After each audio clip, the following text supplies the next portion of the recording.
Ministers, ladies and gentlemen, it's deeply humbling to be invited to address you today in such historic surroundings and after such moving speeches already this morning. I would like to congratulate particularly Mrs. Annette Lantos and the Tom Lantos Institute for organizing this initiative. I speak to you as the British government's first ever UK envoy for post-Holocaust issues, and I speak to you today about the raison d'etre of intergovernmental cooperation on post-Holocaust issues as the chairman-designate for 2014-15 of the International Holocaust Remembrance Alliance, the international organization which used to be called the Task Force for International Cooperation on Holocaust Education, Remembrance and Research. I speak also personally as a Unitarian, a branch of the Christian faith that grew out of Transylvania, experienced brutal, sometimes murderous persecution in the UK and elsewhere, before becoming the religion of choice for the founders of the US Constitution and for much of 19th century intelligentsia in England. Study of the Holocaust has been transformed since the end of the Cold War. Country after country has made praiseworthy efforts to face up with honesty and penitence to what happened during the Holocaust era, to governments turning on their own people, to murder and complicity with murder. They have done this often with the help of historical commissions, new museums, enhanced educational programs, programs of restitution or compensation, and other demonstrations of regret. There is still much to do. But it has been very heartening to hear the words of the Deputy Prime Minister and the State Secretary this morning. I'm sure the eyes of the world will be on Hungary as it remembers next year the events of 1944. Although the British experience of Nazi rule was confined to the Channel Islands, and we have the largest Jewish community, one of the largest Jewish communities in Europe, we have, however, in our own time experienced the shame of outbursts of anti-Semitic prejudice even in our country. And British governments of all hues pay a lot of attention to the fight against the evils of prejudice, discrimination and intolerance, as you will hear from my British colleagues later in this conference. Recent historical analysis has transformed our understanding of why the Holocaust occurred. No longer is it seen as a unique event, inexplicable, self-inflicted, or caused by the wrath of God, but as an all too explicable consequence of European history and human emotions. And in unraveling the history and motivations that lay behind the Holocaust, historians have revealed how easy it is for murderous passions to be generated and exploited against minority groups or people thought to be different from ourselves. The Holocaust, the Shoah, to be sure, was unprecedented in the final determination of the Nazis as cold-blooded state policy to eliminate from the face of the earth all Jews everywhere, wherever they lived, of whatever age or nationality they might be, just because they were Jewish. But in doing so, they were building on generations of past practice and a decade of their own vicious form of anti-Semitism. They have left a legacy of hate and prejudice against which we still struggle. We should perhaps not underestimate what has been achieved across Europe since 1945. Decades of conscientious education and public debate mean that anti-Semitic attitudes are on the whole on the margins of our societies. But everywhere there are eruptions, too often, of hate speech and anti-Semitic violence, and there is a concern that the reality of the Holocaust will fade in our collective memories as the years pass and the first-hand participants leave this world. This was why 46 countries met in Stockholm in 2000 to commit themselves to keeping the Holocaust and its lessons fresh in the minds of our policymakers and of our younger generations. Hungary, with its own particular history, has played an important role in the follow-up of the International Task Force, now the International Holocaust Remembrance Alliance. We look forward to working very closely with the Hungarian government and its delegation to IHRA in the years ahead as we both chair this very important international body. Let me recall the commitments made by presidents and prime ministers in Stockholm 15 years ago.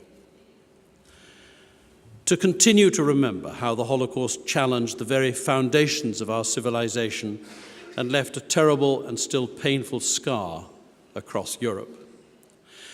To carry on fighting the evils of genocide, ethnic cleansing, racism, anti-Semitism, and xenophobia.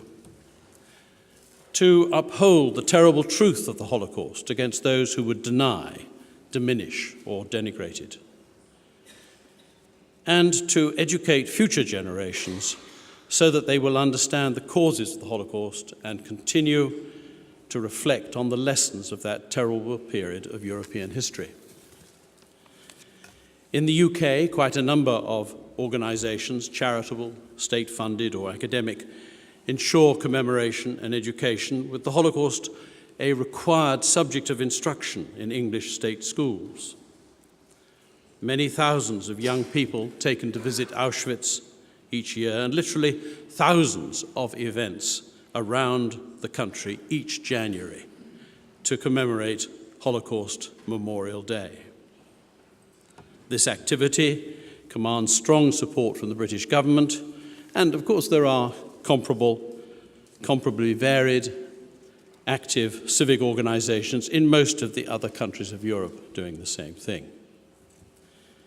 In parallel, the Jewish community in the UK, through the Community Security Trust, has worked closely with the British government to set in place more rigorous and reliable procedures for recording incidents of anti-Semitic hate speech and violence around the country, so that more effective action can be taken both to protect the Jewish community in the UK and to stamp out the prejudice that causes so much pain and anguish. It is a particular concern in my country to find the right balance on university campuses between protecting free speech and suppressing hate speech, intimidation, and incitement to violence.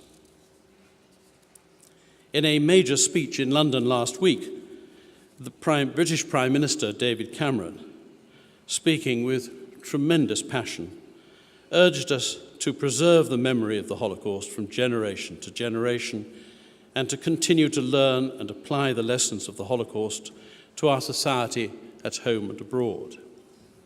He has asked the chair of the Jewish Leadership Council to assemble a multi-faith, cross-party national commission to ensure that Britain has a permanent and fitting memorial and educational resource for generations to come, and to report before the 70th anniversary of the British liberation of Bergen-Belsen in April 2015.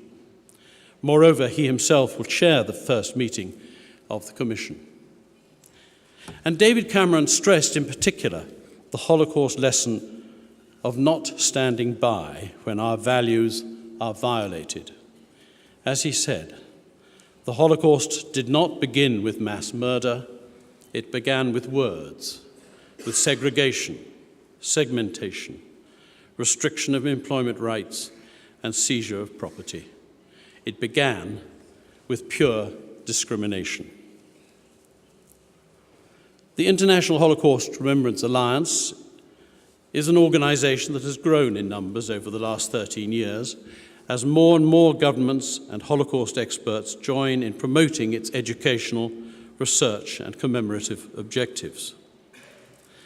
Now, with 31 state members, 4 observer countries, 6 international partner organizations, IRA needs to spread its influence around the globe, because the Holocaust directly affected so many countries of the world, and a key commitment is to counter Holocaust denial and distortion wherever they occur.